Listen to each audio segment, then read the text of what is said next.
Emergenza coronavirus. Condividiamo la necessità delle misure cautelative e dei provvedimenti adottati per tutelare innanzitutto la salute dei cittadini e dei nostri collaboratori.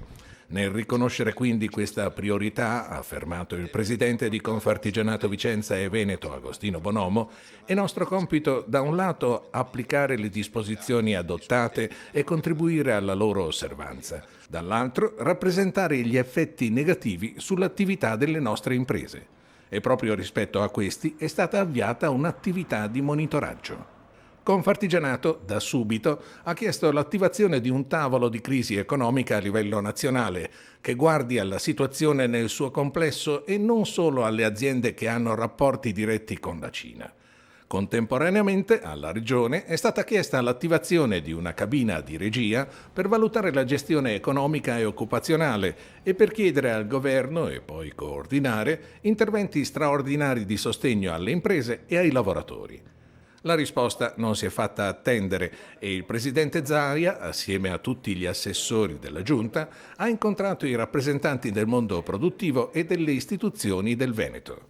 Siamo una regione che produce oltre 165 miliardi del PIL italiano e rischiamo di essere una delle aree più colpite dall'emergenza, ha affermato Zaia, riferendo di aver chiesto provvedimenti non limitati agli aspetti fiscali o solo alle zone rosse.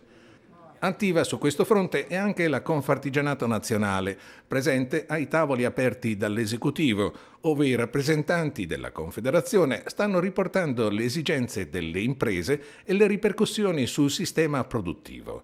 Temi affrontati nelle riunioni convocate dal Ministro dello Sviluppo Economico Stefano Patuanelli e dal Ministro del Lavoro Nunzia Catalfo.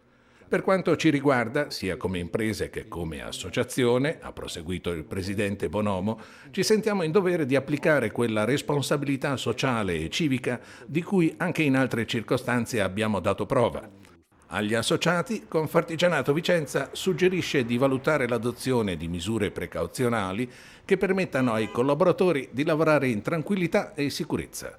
La stessa Confartigianato, sempre nella logica della prevenzione, ha disposto, nelle sedi in provincia, l'accesso ai servizi per le imprese solo su appuntamento e ha sospeso attività quali assemblee e incontri.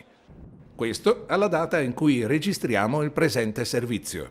Il mantenimento o la cessazione delle restrizioni precauzionali anzidette restano subordinate a quanto previsto dalle ordinanze in materia e quindi per avere indicazioni aggiornate al riguardo, così come su questioni operative, gli associati sono invitati a consultare il sito confartigianatovicenza.it.